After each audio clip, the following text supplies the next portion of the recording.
신약 성경에 이 기독교의 역사를 완전히 뒤집어 놓았던 하나의 사건이 있었습니다. 그 사건은 무엇이냐면요, 예수님께서 부활하시고 예수님께서 죽으셨다가 부활하셨어요. 정말 3일 만에 부활하셨어요. 그리고 그 예수님들이 이제 부활하신 주님께서 40일 동안 이제 그 제자들과 또 사람들과 함께 만나시고, 그 다음에 예수님께서 제자들과 그 무리가 모여 있는 곳에서 갑자기 하늘로 승천하시는 겁니다. 그러니까 멍하니 볼 수밖에 없지요. 사람이 눈앞에서 승천을 한다니요. 지금 죽었다가 살아난 사람 보는 것도 신기한데 눈앞에서 하늘로 올라가는 것이에요. 그 모습을 이렇게 멍하니 바라보고 있다가, 그러다가 천사들이 내려와서 가서 너희 할 일 해라 라고 이야기를 해요. 그래서 그 사람들이 내가 무엇을 어떻게 해야 될지 알지 못해서 모여있는 어느 한 집에 모였고 그곳에 모여있는 그 무리들이 함께 마음을 아파요 기도하기 시작합니다. 그래서 그곳에 모여있던 사람들이 누구인가라고 보면 사도행전 1장 14절과 15절에 그곳에 모여서 함께 마음을 모아 기도했던 사람들이 누구인지를 보여주고 있습니다. 신약성경 187쪽에 보시면, 자, 그곳에 모여있던 사람들은 이러한 사람들입니다. 여자들과 예수님의 어머니 마리아와 예수님의 아우들과 더불어 마음을 같이하여 오로지 기도에 힘쓰더라. 모여있는 그들이 마음을 같이하여 오로지 기도에 힘쓰는 일을 시작하였습니다. 그리고 15절, 모인 무리의 수가 약 120명이나 되었더라. 그때 베드로가 그의 형제들 가운데 일어서서 하면서 주님의 말씀을 가리키게 됩니다. 자, 모인 무리의 수가 120명 정도의 사람들이 모여서 함께 기도할 때 어떠한 일이 벌어지게 되냐면 2장 1절부터 보면 오순절 날에 성령이 강하게 역사하십니다. 그래서 말씀은 그 성령이 기독교 역사를 완전히 뒤바꿔 놓은 그 위대한 사건이 언제 어디에서 어떻게 시작했는가, 말씀은 이렇게 소개하고 있습니다. 한번 말씀을 볼까요? 그 사도행전 2장 2절 말씀입니다. 호련히 하늘로부터 급하고 강한 바람 같은 소리가 있어 그들이 앉은 온 집에 가득하며, 그래요. 언제 그 역사가 시작됐습니까? 호련히, 갑자기 느닷없이 그 놀라운 역사가 시작된 것입니다. 여러분, 그런데 지금 2023년을 살아가고 있는 우리들 가운데 정말 이렇게 호련히 임했던 놀라운 성령의 역사와 굉장히 흡사한 일들이 지금 벌어지고 있습니다. 여러분들 알고 계시는 분도 계시겠지만 아마 아직 그 뉴스를 접하지 못하신 분들이 계실 것 같아서 제가 간단히 소개해 드리면요, 여러분, 지금 미국의 어느 한 학교에 갑자기 그냥 평범한 수요일날 수요예배를 마치고 기도를 하기 시작했어요. 근데 그 예배가 하루가 지나도 안 끝나고 이틀이 지나도 안 끝나고 그래서 3주 동안 진행이 됐어요. 24시간 예배가. 그래서 저는 그 현장에 아직 가보지 못해서 그 현장에 다녀오신 목사님의 이야기를 영상으로 준비했습니다. 제가 목사님한테 이메일을 보내서 우리 예배 시간 함께 봐도 되냐고, 성도님과 나눠도 되냐고 허락을 받고 여러분 영상을 함께 보도록 하겠습니다. 안녕하세요. 미국 수도 워싱턴에 있는 워싱턴 중앙장로교회 담임 목사 이용렬입니다. 이번에 미국 켄터키 에즈베리 대학교에서 일어난 부흥의 역사, 그 현장을 다녀온 후에 그 소식을 여러분들과 좀 나누고 싶습니다. 미국 켄터키 윌모어라는 인구 6,000명의 도시, 그곳에는 에즈베리 대학교에서 일어난 놀라운 부흥의 역사, 그 역사 현장을 직접 눈으로 보고 몸으로 체험하고자 지난 월요일 일찍 비행기에 몸을 실었습니다. 루이빌 공항에 내려서 윌모어로 가는 길은 끝없는 옥수수밭, 더 넓은 평원이 펼쳐져 있었습니다. 학교 근처에 도착하자 수천 명의 사람이 줄을 지어 서 있었습니다. 부흥의 역사가 일어난 휴즈 오디토리엄, 휴즈 예배당에 들어가기 위해서 미국 각지에서 온 사람들이었습니다. 예배당에 들어가기까지 최소한 6-7시간을 기다려야 하는데도 얼굴에는 감사와 기대감으로 가득 찬 모습이었습니다. 교회 잔디밭에는 곳곳에 수십 명의 사람들이 모여서 자연스럽게 찬양과 기도가 이루어졌고, 무릎을 꿇고 기도하는 사람들의 모습, 그 모습도 참 평온하게 보였습니다. 부흥의 시작 스토리를 들으면서 이런 역사는 전적으로 하나님이 행하시는 일이라는 것을 느끼게 되었습니다. 지난 2월 8일 수요일에는 평소처럼 대학교 예배가 끝이 났고 설교자는 떠났고 학생들은 교실로 기숙사로 돌아갔습니다. 현장에 20명 정도의 학생들이 남아서 기도하는 가운데 서서히 하나님의 영적 임재가 나타나자 그것을 온몸으로 느낀 학생들, 친구들에게 다양한 매체로 알리기를 시작했고 그렇게 학생들도 교수들도 예배당 안으로 모여들었습니다.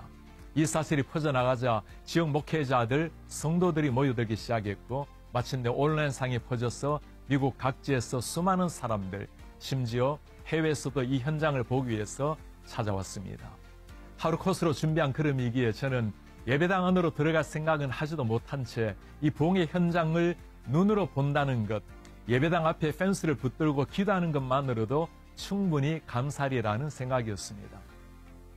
에즈베리 신학대학원에 다니는 학생의 도움으로 중보 기도실로 들어갈 때 잠시 보인 예배당의 모습을 보면서 사진을 좀 찍어도 좋겠는가 물었더니 안내하는 분이 그렇게 하라고 했습니다. 그 말이 끝나자마자 저는 발 한쪽을 예배당 안에 넣고 셀폰으로 현장을 담기 시작했습니다. 한 발이라도 담갔으니 그 정도라도 하나님의 특별한 은혜라고 생각했는데 하나님의 비상적인 은혜로 부흥이 시작된 예배당 안으로 들어갈 수가 있었습니다. 예배당을 가득 채운 대학생들과 성도들을 보면서 마음의 흥분을 가라앉히기 어려웠습니다. 제 생에 어쩌면 다시 경험하기 어려운 영적 부흥의 현장에 서 있다는 생각 하나만으로도 감사와 감격에 젖어 있었습니다. 함께 기도하고 찬양하고 간증에 귀를 기울이면서 제 생각에 잔잔한 변화가 일어났습니다. 부흥의 현장은 어떤 거대한 역사가 나타나는 것이 아니라 너무나 조용하고 평온하고 질서가 있었습니다. 하늘이 갈라지는 역사, 폭풍우가 일어나는 거센 파도가 아니었습니다. 참석한 사람들 마음마다 차분하게 임하는 하나님의 영적 임재로 가득했습니다. 체계적인 준비도 없었지만 찬양과 기도와 예배는 진정한 마음을 담은 영혼의 울림이 온 예배당에 넘쳤습니다. Christ be magnified. 주님만이 높임을 받으소서. 이 찬양을 들으면서 진정한 영적 부흥은 하나님이 허락하시는 주권적인 은혜예요. 하나님만이 영광을 받으신다는 사실을 다시금 보았습니다. 특별한 부흥의 현장을 보려고 갔는데 제가 본 것은 하나님이 행하시는 너무나 평온하고 자연스러운 영적 임재였습니다. 부흥은 하나님이 주권적으로 주시는 은혜이지만 에제벨이 부흥의 역사 뒤편에 쌓인 기도 스토리를 들으면서 이 시대도 여전히 기도를 통해서 일하시는 하나님을 다시 한번 보았습니다. 현장에서 중국계 말레이시아 분인 홍 교수님, 닥터 홍 투 레오를 만나 놀라운 간증을 들었습니다. 미국 시카고에 위치한 트리니티 신학교에서 유학하고 말레이시아에서 14년 동안 교수 사역을 하던 중에 2015년 에제벨 대학교의 방문 교수로 머물렀습니다. 이때 하나님께서 교수직을 내려놓고 에제벨의 부흥을 위해서 풀타임으로 기도하라는 말씀을 받았습니다.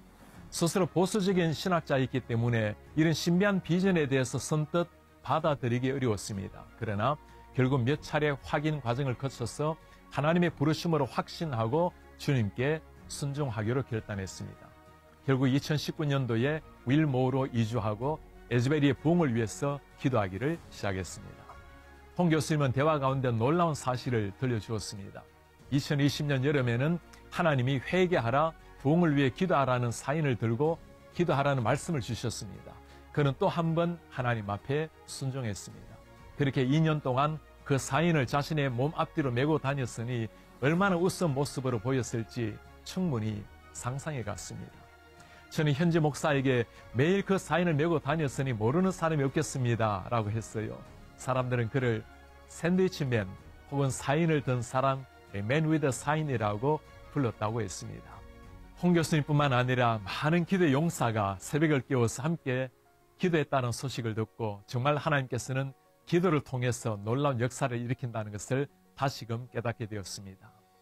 에즈베리 대학교의 부흥이 알려지자 미국의 주요 방송, CNN, 폭스 등 다양한 방송사에서 그를 찾아서 인터뷰를 요청해 왔습니다. 그러나 단 한 번도 인터뷰에 응하지 않았습니다.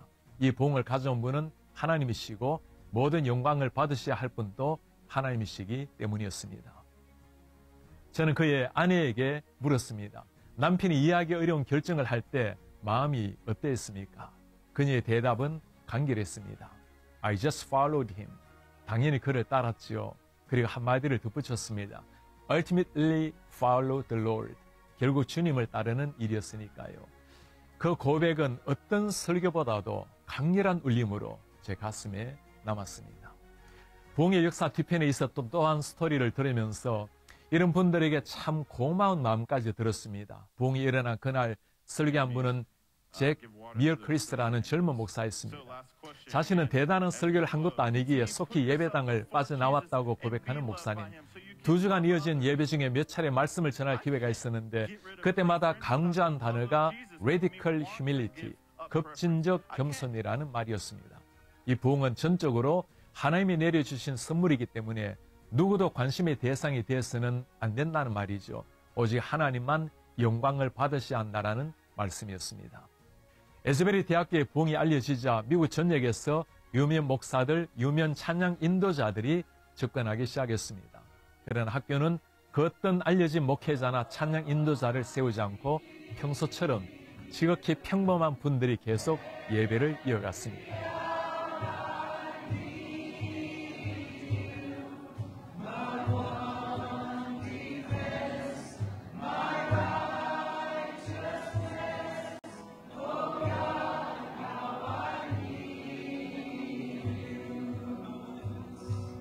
이제 거룩한 부흥의 불길이 미국의 다른 대학교에 번져서 지속적인 예배가 일어나고 회개와 기도의 행진이 멈추지 않고 있습니다. 에즈베리 대학교에서 지난 2월 20일 오후 5시에 지난 13일 동안 지속된 공식적인 예배를 마치기 직전에 강단에서 목사는 참석한 사람들에게 도전했습니다. 이제 여러분이 서 있는 자리에서 삶 속의 부흥의 전달자, 캐리어가 되라고 요청했을 때 예배당을 가득 채운 사람이 모두가 일어나서 주님께 결단의 마음을 드렸습니다. 저도 그 자리에서 일어나 제가 서 있는 곳, 섬기는 교회와 미주 한인교회, 한국교회와 미국교회 모든 곳에 하나님의 부흥이 임하도록 간절한 마음으로 기도했습니다. 켄터키의 작은 시골에 있는 한 대학교에서 일어난 하나님의 역사, 그 현장을 다녀오면서 제 가슴에 깊이 새겨진 한 가지 가르침은 이 부흥의 한복판에 계신 분은 오직 하나님 한 분이라는 사실이었습니다. 겸손히 말씀을 전한 사람, 오랜 세월 눈물겨운 기도로 하늘을 울린 사람, 회개의 무릎을 꿇고 강단 앞으로 나아간 젊은이들 모든 분을 통해 하나님이 행하신 하나님의 역사라는 사실입니다. 저도 그 부흥의 캐리어가 되고자 하는 열망으로 주님 앞에 엎드립니다. 오 주님, 한국교회와 한인이민교회 그리고 미국교회와 전 세계 열방의 교회가 하나님을 갈망하게 하옵소서. 제 영혼이 하나님을 갈망합니다. 하나님의 영에 사로잡히게 하시고 하나님만으로 저를 채워주십시오. 주님 한 분으로 충분하며 주님의 잔잔한 터치로 온전한 만족을 누립니다. 아멘.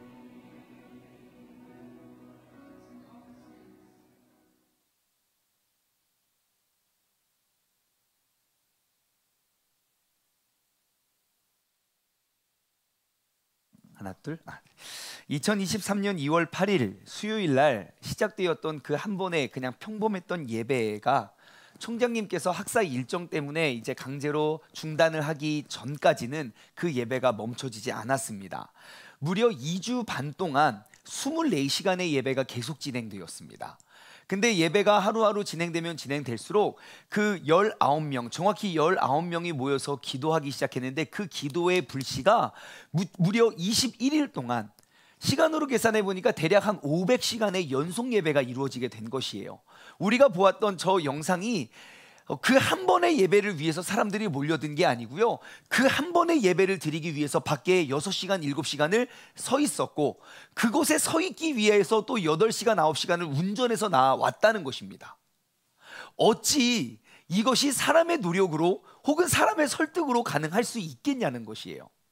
여러분, 오늘날 한국교회의 특징이 무엇입니까? 우리가 예배 시간이 점점 예배 횟수가 줄어들고 예배 시간이 줄어든다는 것 아닙니까? 여러분, 이전 20년, 30년 전과 지금 예배가 많이 줄어들었어요. 그리고 예배 시간도 많이 줄어들었어요. 여러분, 옛날에 부흥회 하면 3시간, 4시간은 했다고요. 금요 철야마다 4시간, 5시간씩 기도했었다고요. 근데 지금은 어떻습니까? 2시간 이상 넘어가면 허리가 아파서 우리는 앉을 수가 없어요. 참 신기해요, 그렇죠? 옛날에는 4시간도 뻗든 앉았는데 그래요. 제가 예전에 사역하던 곳에서 예배를 한번 기획을 했습니다. 예배를 한번 기획을 하는데 이전에 드리던 예배 시간에 제가 이제 새롭게 이제 예배 형태를 바꿔서 예배를 드렸는데 예배가 조금 길어졌어요. 한 5분 정도? 얼마나 많은 컴플레인을 받았는지 몰라요. 나 주일날 바쁜데 이런 식으로 예배를 길게 드리면 난 이 교회 나올 수 없다고 그런 이야기도 들었어요. 여러분, 예배 시간이 점점 줄어들고 있습니다. 예전에는 그래도 주일 예배 2시간씩은 드렸는데 언제인가부터 1시간 반을 드리고, 지금은 어떠합니까? 교회가 큰 교회면 큰 교회일수록 예배 시간은요 1시간 이내에 다 끝납니다. 근데 우리는 설교가 1시간 하니, 설교만 1시간 하니 얼마나 예배가 길다고 느끼시겠습니까? 그런데요, 한번 보십시오. 2주, 그러니까 21일 동안 멈추지 않고 24시간 예배가 진행된다는 것은 사람의 어떠한 명설교가가 혹은 특별한 찬양 인도자가 찬양을 했기 때문이 아닙니다. 정말 성령님께서 그들 무리 가운데 역사하셨기 때문에 이것이 가능한 일이 아닐까 싶습니다. 그래서 지금은 어떠한지 물어봤더니 지금 윌모어 에즈버리에서 시작된 그 예배와 모임이 지금 전국 각지에 있는 캠퍼스들로, 그 젊은이들 대학생 문화처럼 그곳에 이제 확대되어 가고 있다는 소식을 우리는 접하게 됩니다. 여러분, 수만 명의 사람이 하루아침에 그렇게 전 세계에서 몰려들 때에 그 마을 사람이 6,000명이래요. 그 마을에 살고 있는 사람들 6,000명이면 세종시 큰 단지, 아파트 한 단지 사람들 아닙니까? 우리 한 단지에 있는 사람들이 그 마을 전체 사람이라고요. 그러니까 이렇게 많은 사람들이 몰려드는 걸 본 적이 있었을까요? 없었을까요? 아마 없었을 거예요. 수많은 불편함이 있었을 것이에요. 근데 너무너무 놀랍고 신기한 건요, 그 현장에 다녀온 사람들이 수많은 인터뷰를 제가 봤는데요, 정말 하나같이 그들은 굉장한 어떠한 질서 가운데 그들이 그 모든 것들이 이루어졌다는 것이에요. 그 너무 신기해요. 우리가 몇 명 행사를 하면 그만큼의 스텝이 필요하고 그 모든 사람들이 질서 정연하게 움직일 때 그 행사가 가능한데, 20여일 동안 그들이 드렸던 그 예배와 그 모임 가운데 있었던 그런 모든 일들이 많은 스텝들과 많은 인도자들이 있어서 가능했던 것이 아니라 정말 한 분 되시는 하나님 한 분께서 인도하여 주셨다고 밖에 우리가 설명할 수밖에 없다는 것입니다. 예배실 안에서도 예배와 찬양의 소리가 가득했고, 그 예배를 가기 위해 줄 선 모든 사람들이 8시간 9시간 그 한 번의 예배를 드리기 위하여 그렇게 긴 줄을 섰지만 그들은 불평불만을 하지 않았습니다. 그냥 그 예배실 앞에서 그들은 찬양했고 기도했고 엎드려서 회개하고 서로가 서로를 위해 같이 기도하는 모습을 우리는 경험할 수 있게 되었다는 것입니다. 정말 성령님의 능력이 아니고서는 어떻게 이러한 것이 가능할 수 있을까? 우리는 한번 생각해 보게 됩니다. 특히 근본 부흥은요, 저는 이렇게 생각해요. 정말 현대판 부흥의 모습이 아닐까 싶어요. 왜 제가 현대판이라는 이야기를 하냐면요, 저 에즈버리라는 곳 우리는 알지도 못하잖아요. 근데 SNS가 가져다 준 부흥이라는 거예요. 그 19명이 모여서 기도하기 시작했는데 우리가 어떻게 합니까? 근데 이제 전하는 거, SNS. 야, 여기 기도회가 아직도 안 끝났어. 지금 새벽 2시인데 아직도 안 끝났어. 야, 지금 일주일이 지났는데 아직도 예배가 안 끝났어. 폭스 뉴스를 봤어요. 폭스 뉴스에서도 그러더라고요. 여기 몇 월 며칠 날 수요 예배가 시작됐는데 아직도 안 끝났어요. 아직도 안 끝났어요. 그러면서 앵커가 이야기를 하는 거예요. 그렇게 매체를 통해서 전달되는 그 매체가 SNS가 만들어낸 놀라운 부흥의 역사라는 것이에요. 제가 그래서 알았어요. 왜 하나님이 SNS를 이렇게 구축해 놓으셨는가? 뭐 하라고요? 부흥하라고요. 가가지고 맨날 시도 때도 없이 들어가면서 얘 또 어디 갔어? 이런 자식 어디를 가가지고 이러고 말고요. 또 뭐 샀네 뭐 이런 거 말고, 그냥 그 SNS 매체를 통해서 우리가 전할 수 없는 사람들에게 우리에게 일어나고 있는 그 부흥의 소식을, 그 복음 전파의 그 사역을 감당하라고 하나님이 우리에게 그 SNS를 허락해 주었다는 걸 우리는 이 에즈베리 부흥 사건을 통해서 우리는 발견하게 될 수 있었던 것이죠. 저는 이 에즈베리 부흥의 사건을 멀리서 이렇게 지켜보면서 저는 두 가지를 이제 느끼게 되었는데요. 그 중에 첫 번째는 다음 세대들이 이 부흥을 직접 경험했다는 것입니다. 뭐라고요? 다음 세대들이 이 부흥을 직접 경험했다는 것이 굉장히 중요한 것 같아요. 여러분, 지금 저기는 대학교입니다. 그러니까 20살, 21살, 많아야 22살, 23살짜리 아이들이 모여서 정말 그 아이들이 놀라운 부흥을 경험했어요.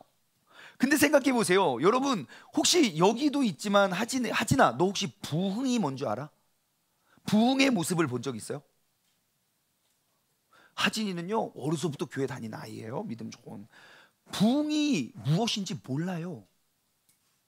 저희 때만 해도 그래도 교회가 많이 부흥돼서 80년대생까지만 해도 교회가 많이 부흥돼서 그 부흥의 모습을 어디 보긴 봤어요. 집회 때마다, 예배 때마다 막 성전과 사람들이 꽉꽉 차는 모습을 경험은 했다고요.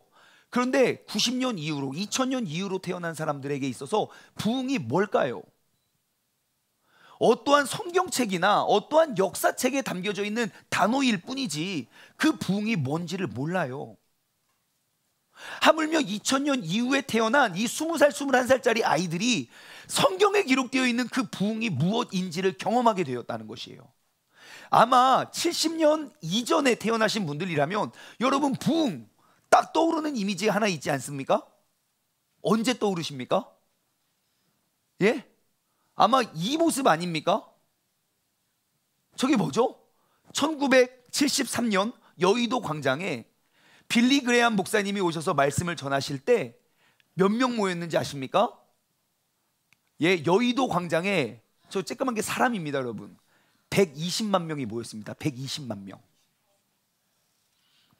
광역시에 살고 있는 모든 사람이 한 광장에 모였다고요. 제가 더 신기한 건 저 뒤에 여의도인데요, 저 뒤에 한강 보이죠? 완전 벌판이었어요, 저 때는. 지금은 그 높은 빌딩들이 다 섰는데. 여러분, 혹시 저기 다녀오신 분 안 계십니까? 아마 다녀오셨구나. 이거 계신다니까요. 아마 부흥 이야기하면 저 때 저 감동을 지금도 잊지 못하실 거예요. 내가 봤던 내 생애 최고의 부흥. 120만 명의 사람들이 모여서 함께 한 자리에서 주님을 찬양하고 그때 외쳤던, 저 때 성가대가 6,000명이가 8,000명이었대요. 성가대가. 예, 그렇게 해서 찬양했던 그 부흥의 모습이 있었거든요. 그런데 우리에게는 저 부흥의 모습이, 부흥이라는 단어, 부흥이라는 찬양을 부르지만 우리 가운데 그 부흥의 모습이 무엇인지 알지 못했어요. 그런데 에즈버리 운동에 참여했던 그런 모든 학생들이 이 부흥을 경험하게 된 거예요. 성령님께서 이끄시는 부흥, 어떻게 시작됐냐면요, 그 가운데 계속 끊임없이 이어지는 그러한 예배. 제가 지금도 유튜브 생중계가 되고 있더라고요. 그래서 전 지금도 예배가 안 끝난 줄 알았어요. 예, 그런데 알고 봤더니 끝나고 그거를 이제 다시 이제 재방송 해주는 것 같아요, 실시간으로. 근데 제가 그 예배를 틈틈이 짬짬이 들어가서 봤거든요. 예배 형태, 형식 아무것도 없어요. 뭐냐면요, 그냥 모여서 그냥 예배 드려요. 그러다가 갑자기 한 명씩 나와서 죄를 고백해요. 회개를 해요. 그냥 평범한 학생들이 내가 옛날에 뭐 이랬는데 하나님께서 나를 새롭게 해줘도 할렐루야 막 간증해요. 그럼 옆 사람 간증해요. 계속 그냥 간증해요. 그리고 또 찬양하고 또 기도하고, 그 다음에 또 뭐라고 하나 봤더니 또 쭉 이렇게 줄을 서가지고요, 하나님이 나를 변화시켜준, 나를 새롭게 한 그 말씀을 그냥 읽어요. 마치 에스라가 성전을 다시 회복하고 하나님의 말씀을 쭉 읽어 내려갔던 것처럼 쭉 그래요. 그래서 그냥 뭐 아무나 말씀이나 읽어요. 하나님이 말씀하시기를, 말세에 내 영혼을 모든 육체에 부어주시니 너희 자녀들은 예언할 것이고 젊은이는 환상을 보고 너희 늙은의 꿈을 꾸리라. 하나님께서 나에게 꿈을 주셨습니다. 할렐루야. 그러면 인도자가 이것이 하나님의 말씀입니다. 와, 박수. 다음. 그냥 하나님의 말씀을 쭉 읽고요, 또 기도해요. 또 회개하고 또 찬양하고, 그냥 그 모습이 전부였어요. 하지만 그곳에 모여있는 모든 사람들의 공통적으로 하는 고백은 하나님의 엄청난 임재를 경험하게 됐다는 것이에요. 그것을 어떻게 우리가 어떠한 시스템이나 프로그램으로 만들 수 있느냐는 겁니다. 저는 이 에즈버리에 시작된 그 예배 영상과 그런 모습을 보면서 딱 떠오른 하나의 이미지가 있는데, 그게 바로 초기 한국교회에 일어났던 그 평양 대부흥도 딱 이렇게 시작됐어요. 저는 물론 1907년도에 살고 있진 않았지만 신학교에서 열심히 배워요. 1907년 그 평양에 있는 장대현 교회로부터 시작됐던 그 길선주 목사님께서 그 어떠한 일이 있었냐면요, 길선주 목사님께서 이제 한국인 최초로 장로교회 목사 안수를 받기 그 앞둔 시점이었어요. 1,500명의 사람들이 모였어요. 이제 한국인 최초로 선교사님으로부터 이제 신학을 배우고 이제 첫 번째 목사가 되는 그 길선주 목사님께서 1,500년 500여 명 앞에 딱 서게 되고요. 그곳에서 울기 시작합니다. 그러면서 그가 죄를 고백해요. 나는 아간과 같은 자입니다. 나 때문에 하나님께서는 축복하실 수 없습니다. 1년 전에 임종을 앞둔 저의 친구가 자기 자신의 집을 자신을 저를 불러 집에 불러서 무엇인가를 부탁했습니다. 길장로님, 나는 곧 세상을 떠날 것 같소. 내 아내는 그만한 능력이 없으니 자네가 내 재산을 정리해 주면 좋겠소. 난 그 부인의 재산을 관리하던 중 욕심에 겨워 부인의 돈 $100를 사취했습니다. 나는 하나님의 일을 방해했습니다.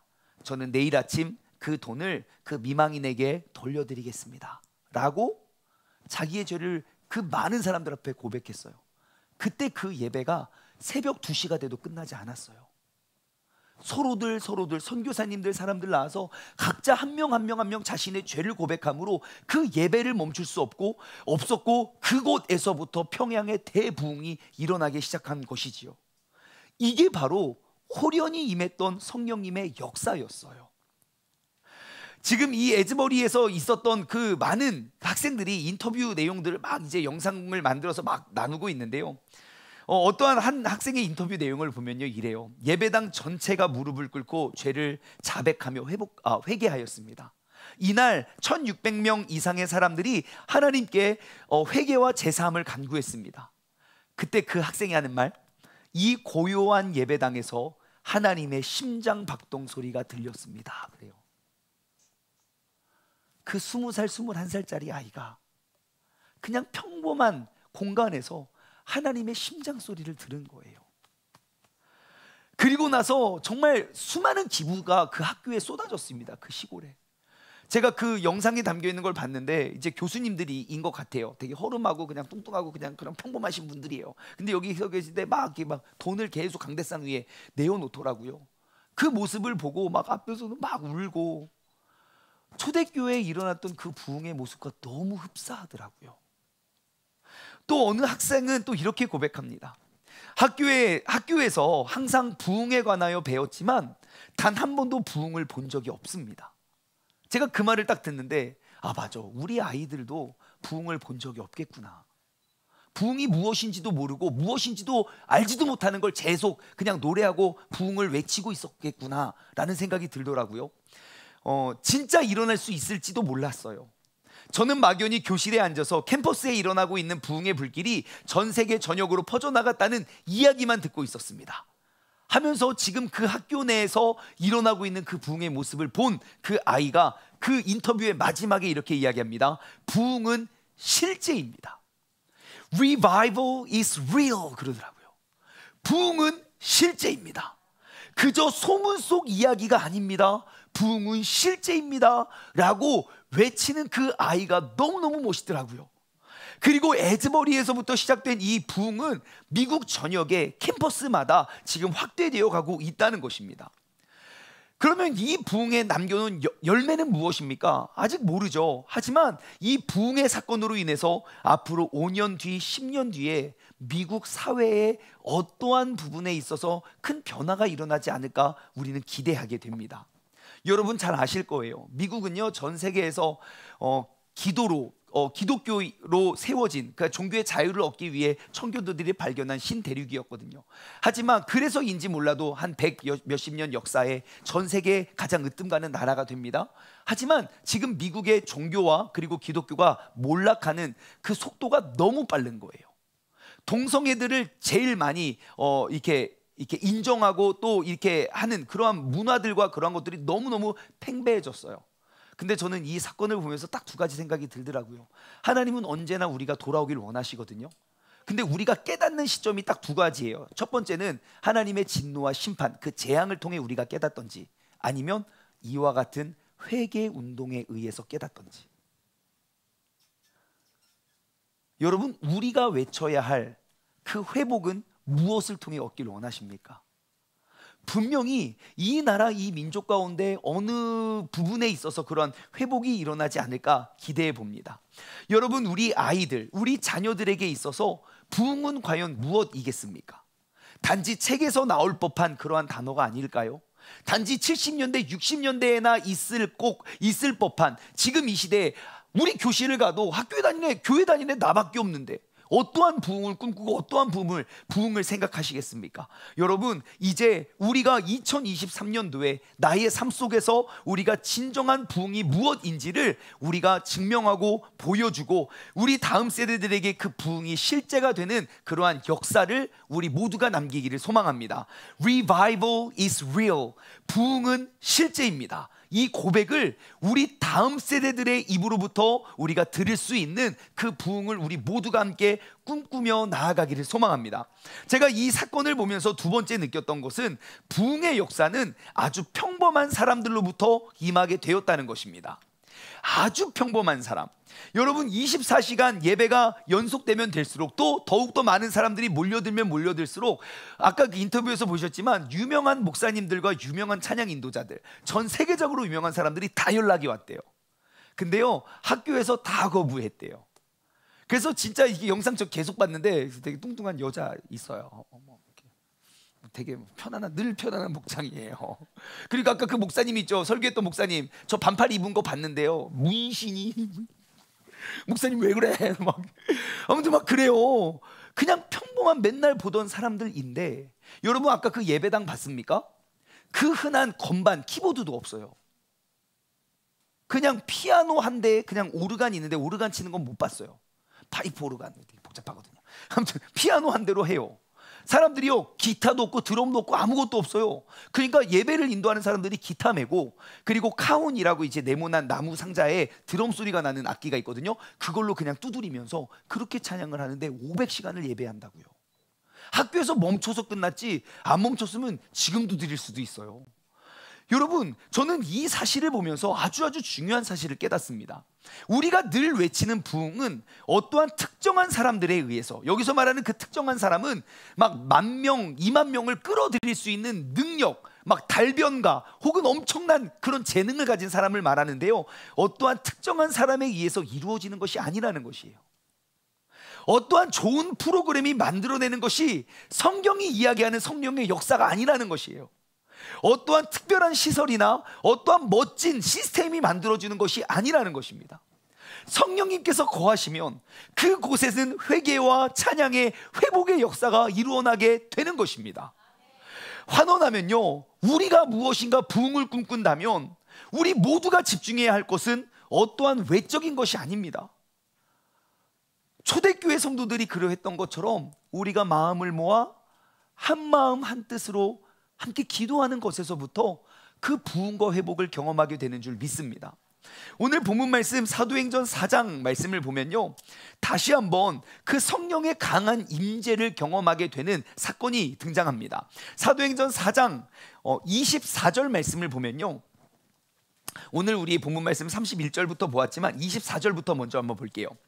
그들이 듣고 한 마음으로 하나님께 소리를 높여 이르되, 그래요. 자, 그 사람들이 모여서요, 그 교회에 모여 있는 사람들이요, 한 마음으로 마음을 같이하여 하나님께 소리를 높여 기도를 합니다. 그래서 그 24절부터 쭉 30절까지 그 기도의 내용들이 나오고요, 그리고 31절 빌기를 다음에, 그러니까 한 마음으로 기도했습니다. 그 기도한 곳에 어떠한 일이 벌어집니까? 진동하더니 무리가 다 성령이 충만하여 담대히 하나님의 말씀을 전하게 되었습니다. 한 절만 더 읽을까요? 믿는 무리가 한 마음과 한 뜻이 되어 모든 물건을 서로 통용하고 자기 재물을 조금이라도 자기 것이라 하는 이가 한 명도 없었다는 것이에요. 여러분, 한 마음으로 하나님께 소리를 높여 기도하는 것이 바로 부흥의 주역입니다. 다른 어떠한 때에 어떠한 장소, 어떠한 특별한 때와 특별한 장소가 임하는 것이 아닙니다. 두세 사람이 모여있는 그곳에 내가 너희와 함께 하겠다는 그 말씀이에요. 저는 근본 부흥을 통해서 하나님의 손에 딱 붙들리면 얼마나 귀히 쓰임받을 수 있는지 그 사실을 발견하게 됐어요. 정말 윌모어라는 곳, 몰라요. 에스버리 학교 몰라요. 하지만 하나님께서 그 한 곳에 누군가를 위해 기도로 준비했고, 그리고 그곳에 하나님의 손길이 바람같이 호련히 임하니 전 세계의 모든 그리스도인들이 알게 되는 그러한 나라가 되잖아요. 제가 이걸 보는데 여러분, 하나의 사진을 갖고 왔는데요. 여러분 혹시 이게 뭔지 아십니까? 예, 소를 형상으로 만든 이게 뭔지 아십니까? 가면인 것 같기도 하고, 제가 옆에서 보는 모습입니다. 이게 뭘까요? 뭘로 만들었을까요? 예, 맞아요. 자전거예요. 근데 이 자전거를 만들어서 저 작품을 만든 게 아니고요, 한 유명 작가가 그냥 길거리에 버려진 자전거를 주워다가 그 안장을 떼서 저기 이렇게 코를 만들고, 그리고 옆에 그 핸들을 떼서 저렇게 저거 만들었어요. 저게 몇십 년 전에 팔렸어요. 얼마에 팔린 줄 아십니까? 50억이요? 저게 50억에 팔렸으면 제가 갖고 왔겠습니까?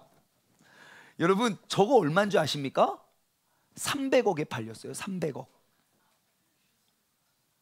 이 작품은요, 피카소의 황소머리라는 작품이에요.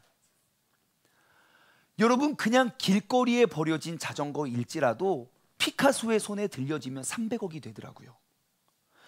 여러분, 우리의 인생도 마찬가지 아닙니까? 하나님, 나는 너무너무 부족해요. 난 너무너무 연약해요.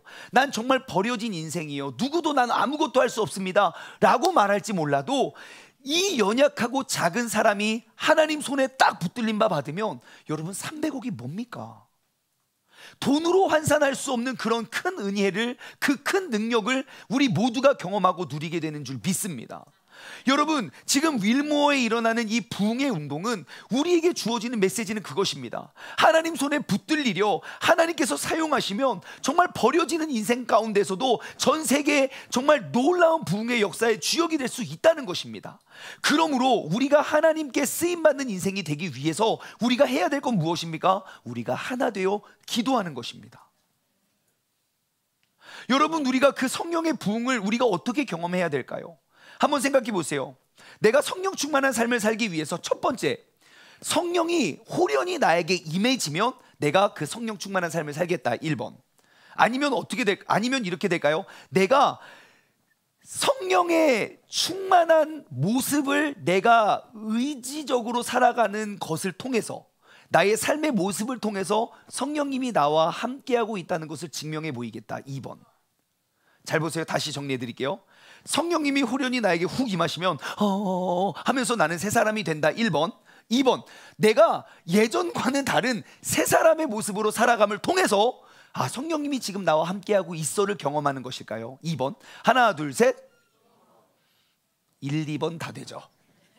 누군가는 1번을 통해, 누군가는 2번을 통해 변화될 것이에요. 하지만 중요한 건 무엇이냐면요, 우리가 1번은 하나님이 정하신 때와 시간일 거예요. 우리가 아무리 1번을 바란다고 오세요 성령님 호련히 우리가 그거는 우리가 정할 수 없어요. 하지만 말씀에 의지하여 내가 이전과는 다른 새로운 삶을 살아감을 통해 사람들이 성령님이 너와 함께하구나 라는 거는 우리의 의지로 할 수 있잖아요. 여러분, 오늘 본문 말씀에 보시면요, 성령 충만함을 경험했던 사람들의 모습에 대해서 기록되어 있어요. 31절. 그 모인 무리가 한 마음이 되어서 빌기를 다음에 모인 곳이 진동을 했어요. 그러니까 무리가 다 성령이 충만하여 뭘 하게 됩니까? 담대히 하나님의 말씀을 전하니라. 여러분, 성령이 충만하면요, 하나님의 말씀을 전함으로 우리는 성령 충만함을 증명할 수 있는 것이에요. 성령이 충만히 임해야 그때야 비로소 내가 성령님을 전도하고 전파하는 것이 아니라 나의 복음 전파의 그러한 삶을 통해 성령님이 나와 함께 하심을 증명할 수 있는 것이에요.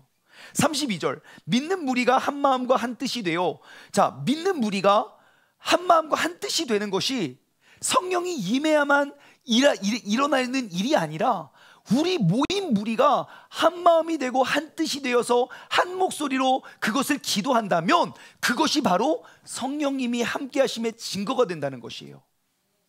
우리가 호련히 임하는 성령님이, 하나로 만드시는 성령님이 언제 임할지 우리는 알 수는 없지만, 우리가 그것을 어떻게 우리 의지로 조작할 수는 없지만, 우리가 정말 새벽마다 우리가 2023년 사순절 기간을 맞아서 우리가 새벽마다 하나 될 수 있는 건 우리가 할 수 있는 일이잖아요.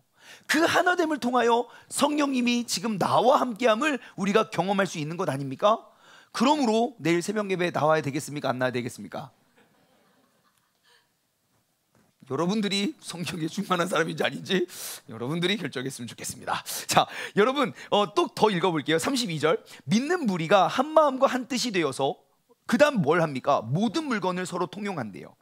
자기의 재물을 조금도 자기 것이라고 하는 이가 없대요. 그러면서 34절, 그들 중에 가난한 사람이 없으니 이는 밭과 집에 있는 자는 다 팔아서 그 판 것의 값을 가져다가 사도들의 발 앞에 두매 그들이 각 사람의 필요를 따라 나누어 준대요. 그러니까 자신의 물질을, 자신의 재능을 그냥 필요에 따라 나누어 줬대요. 여러분, 지금 우리는 새벽 예배에 미가서를 함께 나눠보고 있어요. 미가서, 그 하나님의 재앙과 진노의 심판이 바로 눈앞에 있는 그 사람들, 그 사람의 특징이 뭔지 아십니까? 미가서 3장 11절 말씀 제가 읽어드릴게요. 그들의 우두머리들은 뇌물을 위하여 재판하며 그들의 제사장들은 삭슬 위하여 교훈하며 그들의 선지자들은 돈을 위하여 점을 치면서도 그들이 말하기를 여호와께서 우리 중에 계시지 아니하느냐, 재앙이 우리에게 임하지 아니한다 그래요. 그 하나님의 진노와 심판이 임하기 바로 직전에 재판관들 그리고 제사장들, 선지자들의 이야기라고요. 물질을 얻기 위해서 예언하고 물질을 얻기 위하여 판결을 내리고 그 물질을 얻기 위해서 그들이 원하는 메시지를 선포했다고요. 결국 어떻게 됩니까? 재앙과 심판이 임해요. 여러분, 우리는 이 사람들 만나보지 않았어요. 하지만 우리는 알 수 있어요. 이 사람들 성령 충만한 사람입니까? 성령과 거리가 먼 사람들입니까? 예. 이들의 삶의 모습, 이들의 행위를 통해서 우리는 이들이 어떠한 사람인지 금방 알 수 있어요. 그럼 이제 우리의 삶을 한번 돌아보십시오. 나의 가족원들이 나를 보았을 때 성령 충만한 사람일까요? 성령이 떠난 사람일까요? 나의 직장인들이 나의 모습, 나의 말, 나의 표정, 나의 행동을 보았을 때 내가 다른 건 몰라도 야, 내가 너 그 말하는 거, 그 행동하는 것만 보아도 네가 어떠한 사람인지 내가 알겠다. 사람들에게 있어서 나는 성령 충만한 사람입니까? 아니면 교회는 열심히 드나들면서 성령과는 아무 상관없는 사람입니까? 마치 미가서 3장 11장에 나오는 재판관처럼, 제사장처럼, 선지자들처럼. 여러분, 이 시간 우리가 다시 한번 마음을 다 모아서 우리의 삶으로 성령 충만함을 증명해낼 수 있는 우리 모두가 되기를 주님의 이름으로 간절히 소망합니다. 우리가 말씀을 통해 명확히 알 수 있는 사실, 성령님의 놀라운 부흥의 역사는 어떠한 특별한 기능과 기술이 있어야 이루어지는 것이 아니라는 것이에요. 나의 삶 속에 호련히 임하게 되는 것입니다. 그래서 저는 오늘 이러한 꿈을 꿉니다. 2023년의 부흥은 바로 나로부터 시작됩니다. 이와 같은 부흥이 나의 가정에 일어나는 꿈을 꿉니다. 회개와 용서의 고백이 나의 가정 가운데 임한다면 여러분, 그 가정의 회복과 부흥의 역사는 이루어지게 될 것입니다. 2023년의 부흥은 바로 나로부터 시작됩니다. 이와 같은 부흥이 우리의 깨어진 부부관계 속에서, 깨어진 자녀들과 나 사이에서, 깨어진 내 주변 사람들의 그 주변 사람들과의 관계 속에서 다시금 회복되고 일어나는 꿈을 꿉니다. 나의 욕심을 주장하는 것이 아니라, 나의 이익을 주장하는 것이 아니라 용서와 양보를 먼저 고백하며 살아간다면 나의 모든 깨어진 관계 속에서 부흥과 회복이 일어나지 않겠습니까? 2023년 부흥은 바로 나로부터 시작됩니다.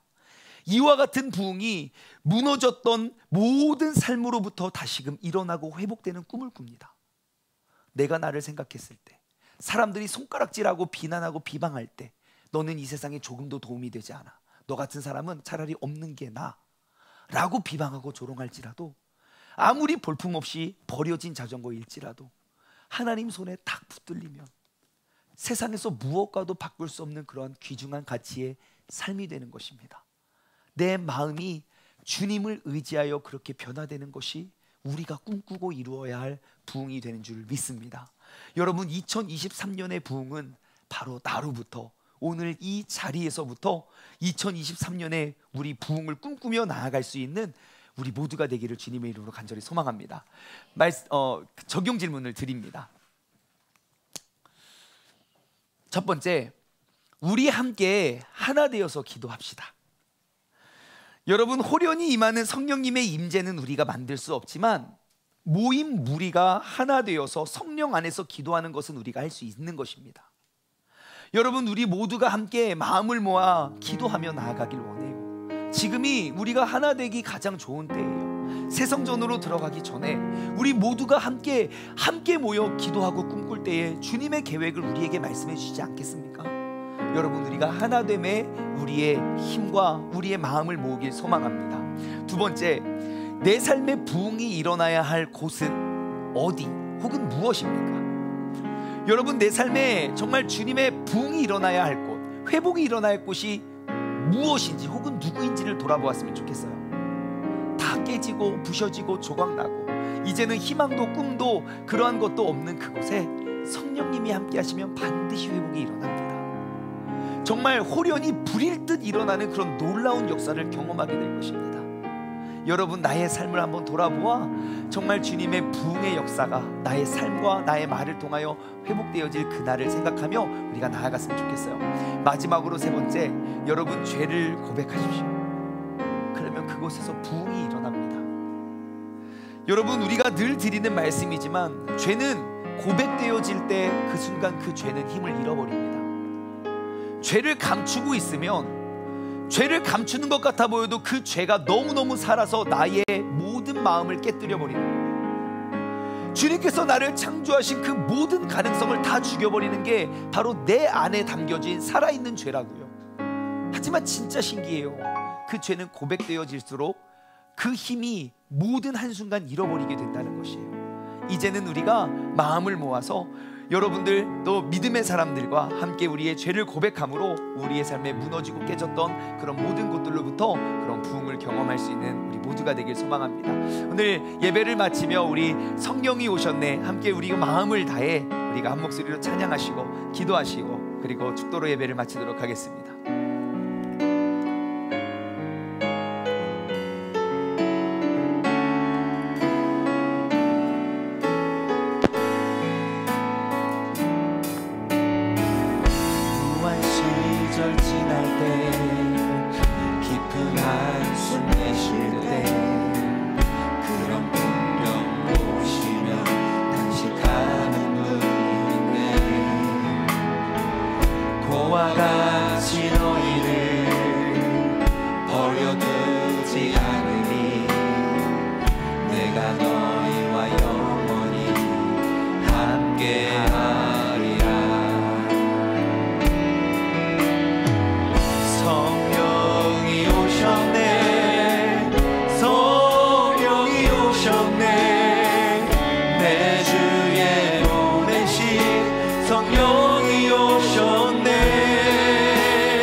내가 부와 같이 너희를 버려두지 않을 것이니 부와 같이 너희를 버려두지 내가 너희와 영원히 함께하리라.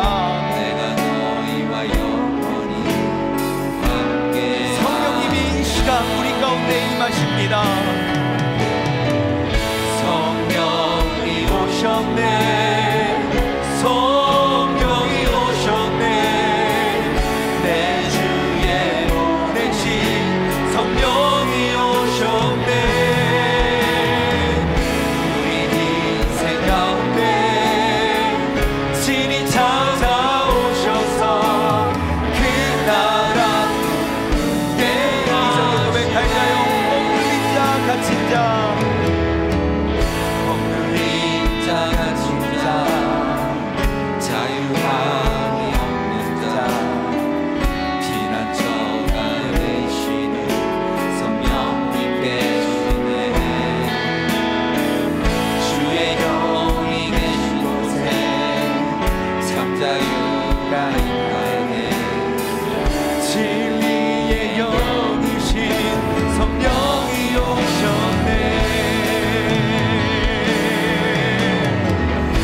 감사합니다.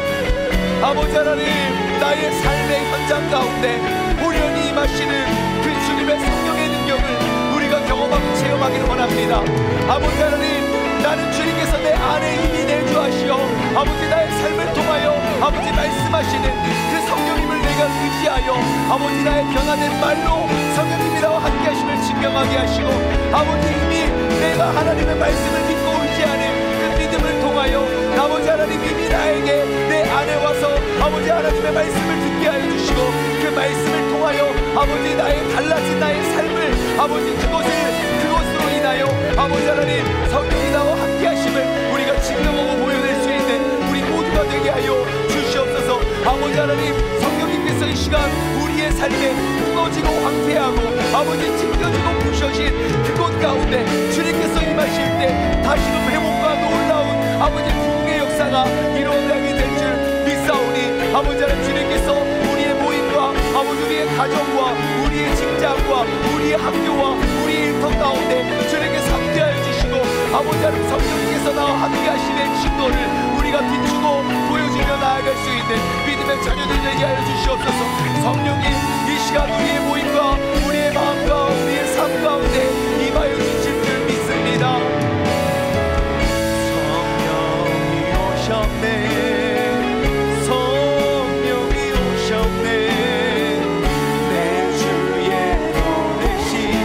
성령이 오셨네.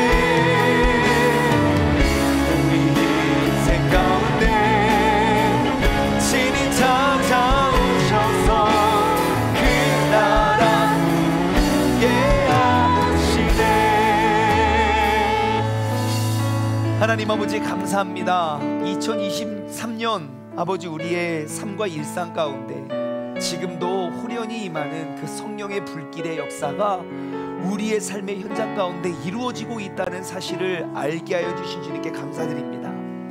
하나님 아버지, 이제 나의 삶의 현장으로 돌아가 성령님께서 내 안에서 살아 역사하심을 나의 말을 통하여, 나의 달라진 생각을 통하여, 나의 달라진 나의 행동과 나의 모든 모습을 통하여 내 주변에 주님을 알지 못하는 그 성령의 능력과 은사를 경험하지 못했던 사람들이 내 삶의 변화를 통하여 성령님이 나와 함께 하시고 있다는 그 놀라운 성령의 부흥의 역사를 이루어낼 수 있는 우리 모두가 되게 하여 주시옵소서. 하나님 아버지, 내가 세상의 어떠한 것을 의지하는 것이 아니라 오직 성령을 의지하여 아버지 우리가 잃어버렸던 우리의 중심을 바로 세워 아버지 하나님 그 성령 안에서 우리가 참 자유를 누리며 살아갈 수 있는 우리 모두가 되게 하여 주시옵소서. 이제는 우리 주 예수 그리스도의 은혜와 아버지 하나님의 무한하신 사랑하심과 성령님의 교통하심이 2023년 성령의 충만함의 역사로 우리의 삶의 모든 영역 가운데 부흥을 이루어내길 소망하는 사랑하는 우리 세종중문 가족들 머리 위에, 그리고 이 시간 영상을 통해 예배드리는 모든 사람들 머리 위에 이제로부터 영원토록 함께 하시길 간절히 축원하옵나이다. 아멘.